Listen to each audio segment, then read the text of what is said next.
What's up?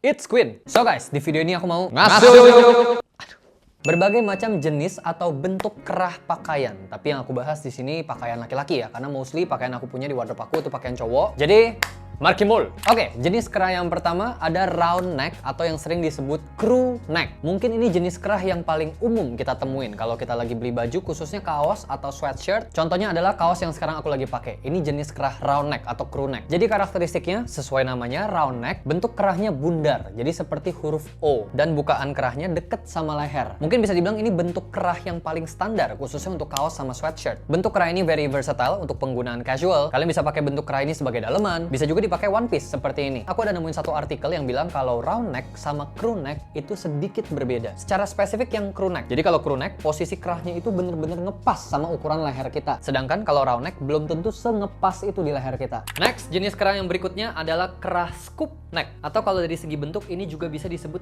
U-neck karena bentuknya seperti letter U. Jadi karakteristiknya kalau dibandingin sama crew neck, kerah ini lebih coak, lebih turun posisi lehernya. Jadi jauh dari leher kita. Scoop neck biasanya ditemuin di kaos dan buat aku pribadi bentuk kerah ini paling enak tuh dijadiin daleman. Makanya kalau aku mix and match yang pakai outerwear yang ada layering, hampir selalu aku dalemannya pakai kerah scoop neck. Tapi bukan berarti bentuk kerah scoop neck itu nggak bisa dipakai sebagai one piece ya. Bisa-bisa aja kalau kalian mau pakai kerah kayak begini sebagai satu piece, nggak sebagai daleman. Tapi buat beberapa orang bentuk kerah scoop neck itu terlalu revealing, terlalu dalam coaknya. Dan overall looknya juga terlihat lebih cuek, lebih santai. Terutama kalau dibandingin sama kerah crew neck yang posisinya lebih dekat sama leher. Jadi terlihat somehow lebih rapih. Tapi kalau buat aku pribadi, kenapa aku lebih suka pakai scoop neck sebagai daleman? Karena posisi kerah scoop neck kan lumayan rendah, jadinya nggak balapan sama posisi kerah outerwear kita. Ini contohnya kalau lagi pakai bomber jacket tuh, karena pakai scoop neck, jadinya posisi kerah dalemannya ada di bawah posisi kerah outerwearnya. Dan ini look yang aku pribadi suka. Ini kalau dibandingin sama pakai daleman kaos crew neck, karena posisi kerahnya tinggi, jadi seringkali kalau digabung sama outerwear, terutama outerwear yang kerahnya lumayan gede, jadinya posisinya tuh kayak balapan gitu. Posisi kerah dalemannya jadi lebih tinggi daripada posisi kerah outerwearnya. Dan aku pribadi secara general kurang suka look yang seperti itu. Walaupun ini bukan ilmu fashion saklek ya, bukan sesuatu yang pasti. Karena memang ada beberapa fashion looks dari genre fashion tertentu yang works out-nya kalau pakai crew neck. Dan ada beberapa fashion looks lain yang works out-nya kalau pakai scoop neck. Itu juga kenapa aku sering sarankan kalian untuk memperbanyak jenis pakaian kalian, dalam hal ini bentuk atau jenis kerah, untuk bisa mix and match membentuk berbagai macam fashion looks dari berbagai genre fashion. Lanjut, jenis kerah yang berikutnya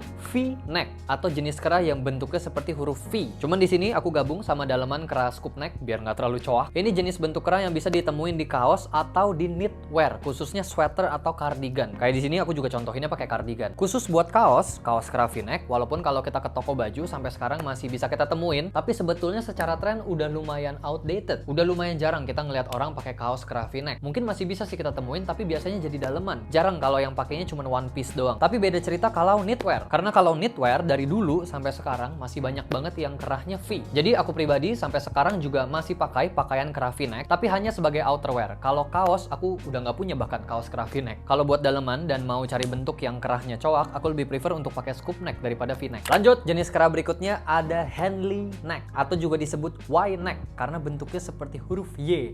Y. Karakteristik kerah Henley ada kancingnya. Kayak di sini aku lagi pakai ada 3 kancing, ada juga varian lain yang kancingnya lebih sedikit, ada 2 kancing doang, ada yang 1 kancing doang, dan ada juga varian yang kancingnya cuma hiasan, jadi nggak bisa dikancing sama sekali. Nah, kalau buat kaos daripada V-neck, sekarang aku lebih prefer untuk pakai Henley neck. Dan penggunaan Henley neck juga lebih versatile karena kalian bisa pakai sebagai one piece kayak begini, udah bagus tanpa pakai outerwear. Apapun bahannya, di sini aku pakainya yang kaos. Ada juga Henley neck bahan sweater yang lebih tebel, itu lebih bagus lagi kalau mau dipakai one piece atau mau dipakai sebagai daleman juga oke. Genrenya pun versatile. Jadi daleman casual bisa, jadi daleman semi formal juga bisa pakai jas. Favorit aku pribadi kalau Henley necknya mau dipakai one piece dan mau yang bahannya kaos biar nyaman dipakai daily wear, cari yang lengan panjang, terus kalian bisa stylingnya ditarik atau digulung sampai ke area sikut. Ini menghasilkan look yang preppy casual. Tinggal di mix and match sama beberapa item lain yang bikin makin rapi, pakai celana bahan, pakai kacamata. Kalau lebih mau ke arah fashion bisa pakai topi flat cap atau topi newsboy. Lanjut, jenis kerah yang berikutnya ada turtleneck, leher kura-kura yang karakteristik bentuk kerahnya panjang panjang nutupin leher kita. Ini bentuk kerah yang kita bisa temuin di kaos, seperti yang aku pakai, ini bahannya kaos, dan juga di knitwear, specifically sweater. Secara general, penggunaan turtleneck itu untuk look yang rapi. Tapi kayak zaman sekarang kita bisa twist ya penggunaan turtleneck untuk look yang lain. Mau dibikin jadi street look juga bisa, tinggal kita bermain size-nya aja. Kayak di sini aku pakai turtleneck yang size-nya lumayan gede, jadinya bagian lehernya lumayan spacious, nggak ngetat. Jadi instead of dapat look rapi, ini malah dapat look yang playful. Tapi sebaliknya, kalau kalian mau pakai turtleneck untuk look yang rapi, misalnya mau dijadiin sebagai daleman pas lagi pakai jas, kalian harus pilih yang kerah turtlenecknya ngepas di leher kalian. Nah, itu baru dapat look rapihnya. Lebih spesifik lagi, kalau kalian mau bikin look yang rapih, selain pilih yang ukurannya ngepas sama leher kalian, pilih yang bahannya sweater, knitwear. Itu lebih kelihatan rapih daripada pakai yang bahannya kaos. Anyway, turtleneck itu adalah good option buat dijadiin daleman jas kalau kalian lagi bosen pakai daleman kemeja. Dan ada satu jenis turtleneck yang posisi kerahnya lebih rendah,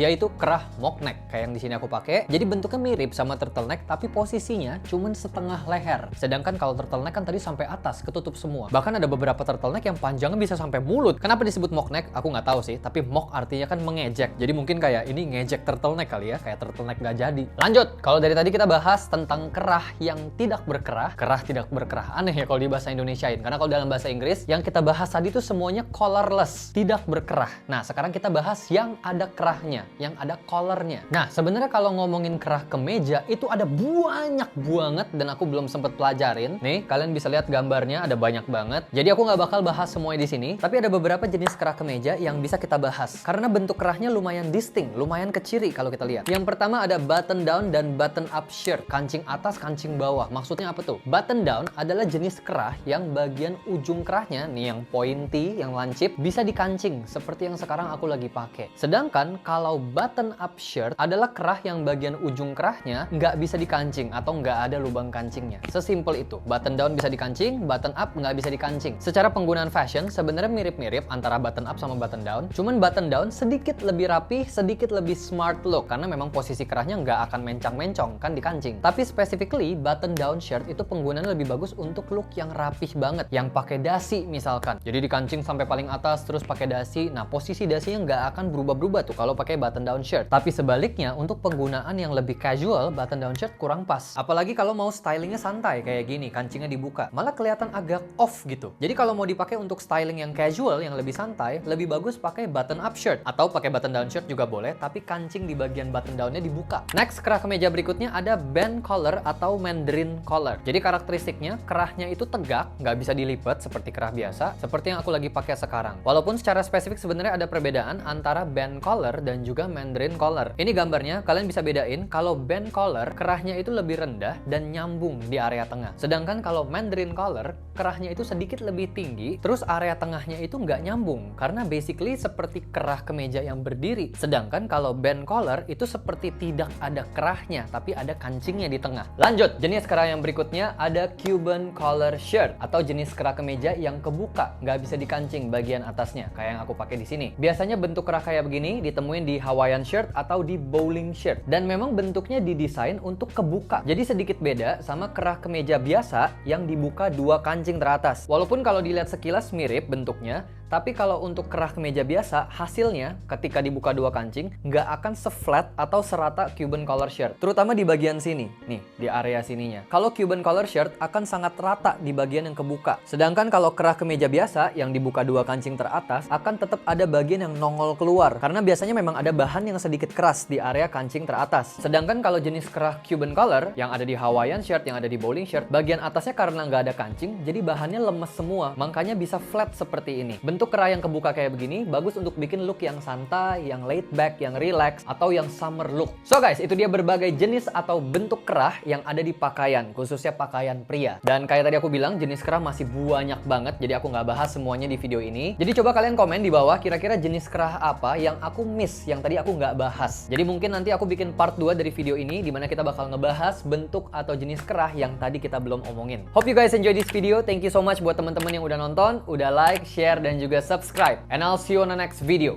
Peace out.